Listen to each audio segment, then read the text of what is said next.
You are listening to the Horse Radio Network, part of the Equine Network family.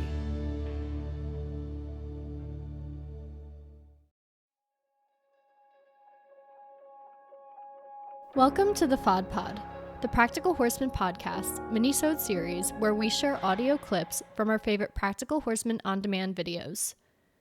At Practical Horseman On Demand, you can enjoy hundreds of how-to videos and get insider access to exclusive interviews and lectures, slow motion demonstrations, and step-by-step tutorials taught by top-level pros in the hunter, jumper, equitation, and eventing disciplines. Head over to practicalhorsemanondemand.com and use promo code PHODPOD for 15% off when you sign up. That's practicalhorsemanondemand.com and promo code PHODPOD. That's PHOD for 15% off. On this week's episode, hunter trainer Louise Serio coaches riders through a typical hunter course in part 1 of this 2-part series. With a spooky horse, she advises the rider to support the horse but not override the horse. The rider also needs to be confident, positive, and accurate so the horses also feel confident. She then talks about what happened on course and ways to improve the rounds. Before we dive into the clip, I'd like to thank the sponsor of this PHOD episode, Spalding Labs, and share their message. Have you found a fly control solution that actually works? Instead of going after the adult flies, this year, try stopping them before they hatch with fly predators, a preventative approach to fly control. Fly predators are the all-natural fly control solution used by top professionals because they just work. Fly predators kill flies before they hatch, meaning they'll never get a chance to bother you or your horses. Get ahead of the flies this summer. Visit spalding-labs.com to order your fly predators today, or call their team of experts at 877-KILL-FLY. That's 877-545-5359. Now enjoy the clip. Hi, so now we're going to do some courses with these two horses. We've already warmed up over some of the cavalettis and a couple single jumps. So now we're going to do a nice course and then we'll talk about it afterwards, what I think they need to do. Rachel, you're going to go first. I want you to jump everything out here. Let's start the quarter line the other way, then right up the 5 here. Then maybe do the oxer here with a longer landing, and then the green and up the outside in the 5 over there. My ring is small, so most of the jumps go both ways. It makes it a lot easier to do courses. She might be making up her own course.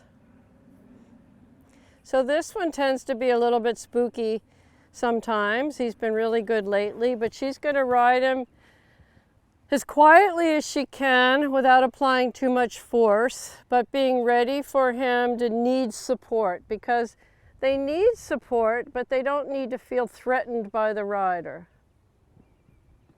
Good, so he actually took her a little bit there.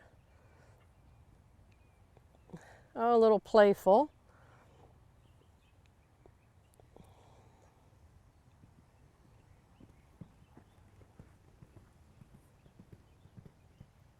Good, she's going to make sure she gets down the line so that there's no question about a distance. You know, the other thing you want with these guys that can get a little nervous is you want to be very positive and very accurate so that they are very comfortable. They want to be confident and know that the distances that you ask them to leave from are really easy for them. So he's going to look a little at that, but she just kind of added a step there and made him comfortable.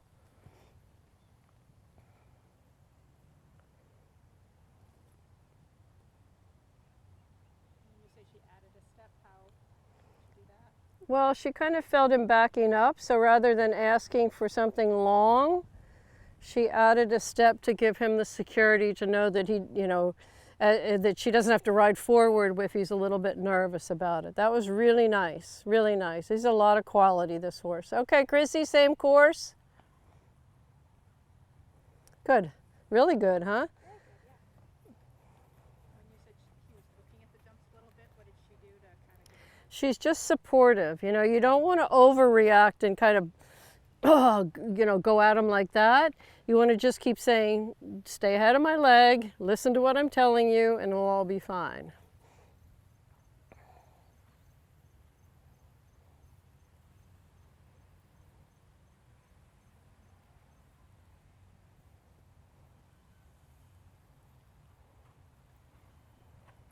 Leg first.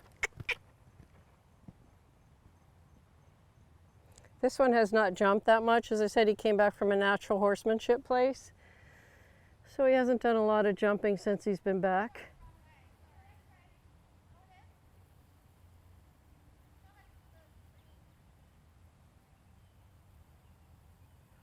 Somebody's trying too hard.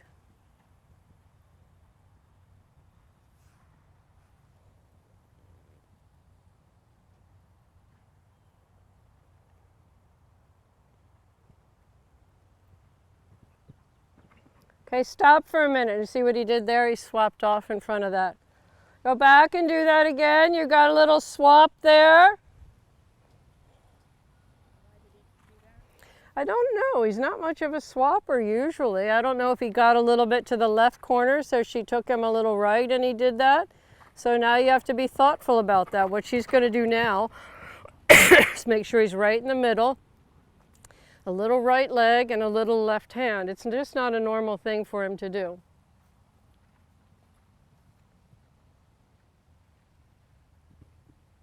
There, he didn't do it. Nice lead change.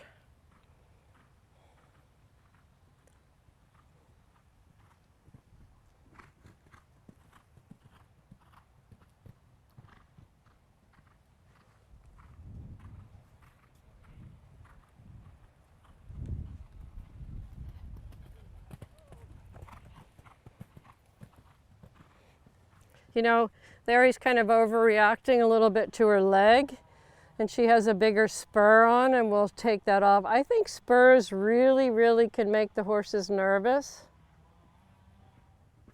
See, he's kind of taking her past him now.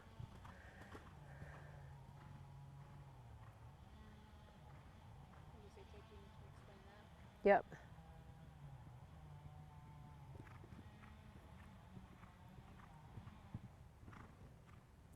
Good. Chrissy, right in here. We're going to take your spur off. So, you know, on the flat, I think you a lot need a spur. But I think sometimes jumping, when you have a horse that's broken nicely and thoughtful, that you can use little tiny spurs. I know the whole time I showed, I used little teeny tiny spurs because I communicate a lot with my leg. That's my main communication with the horse. So I didn't need a lot of spur because I could keep them ahead of my leg pretty easily. Chrissy, do that again and see if he'll relax a little bit. All right? He just started to take you a little bit after you did the line. So do that whole course once more. He was good about not swapping. He's not really a swapper at that first jump, but do that whole course again.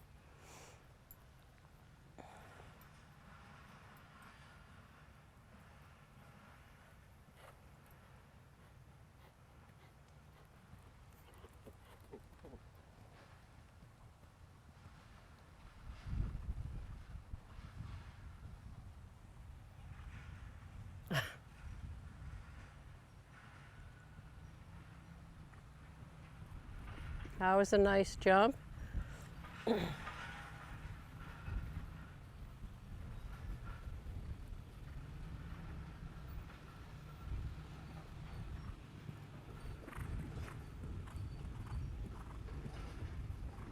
So now we want to see if he doesn't pick up again. This is where he kind of got going the last time.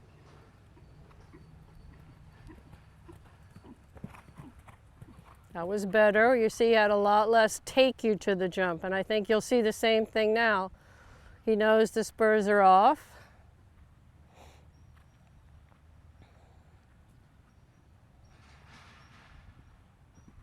A little bit there. I would have liked to see him to slow down a little bit more as she asked.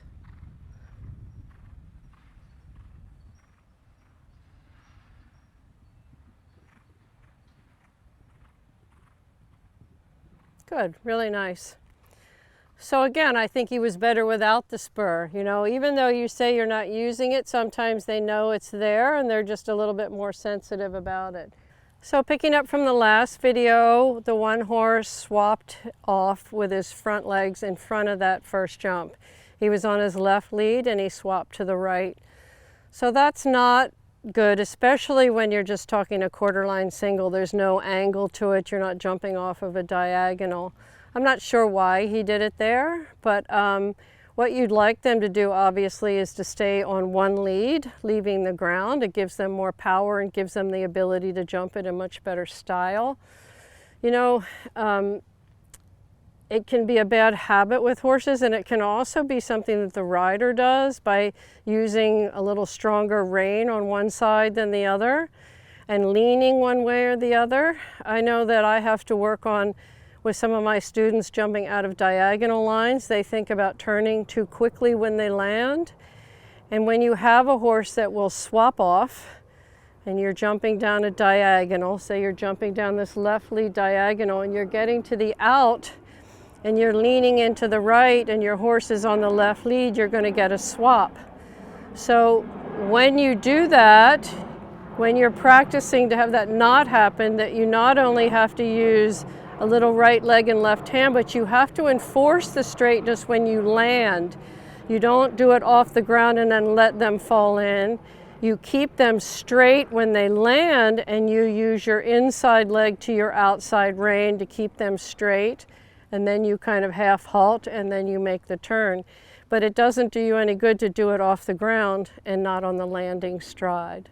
Some horses, again, they know where they're going and they'll just do the swap because it's a little easier for them. But you really want to make the habit. The habit of the landing is as important as the takeoff. You know, your landing stride is important too. It's not just about the takeoff stride. It's that you land in balance, you help your horse stay straight, and then you help them get back to the original rhythm and stride length that you started from. Thanks again for listening to this PHOD Pod minisode, and thanks again to our sponsor, Spalding Labs. Learn more at spalding-labs.com.